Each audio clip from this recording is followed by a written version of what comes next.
I'm David Sachs. I am the Community Relations and Anti-Semitism Specialist with the Jewish Federation of Ottawa.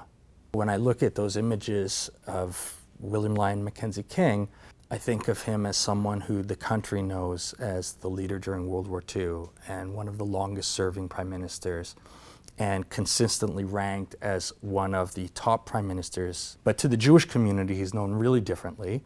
The phrase "none is too many" is identified with his office, which was the attitudes towards Jewish refugees during the Holocaust.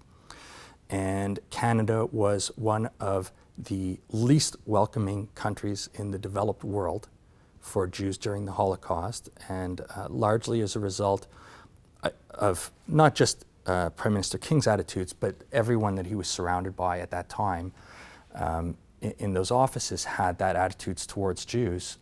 None is too many. They did not want us in this country. And there's a famous story of a refugee ship called the MS St. Louis, which came with, I believe, 900 Jews rescued from Europe, and Canada wouldn't let them in. And they were sent back to Europe, to what at that time was an unoccupied part of Europe, which later became occupied, and hundreds of those people were murdered by Nazis after that event. And I think that really symbolizes or captures what that prime minister means to us.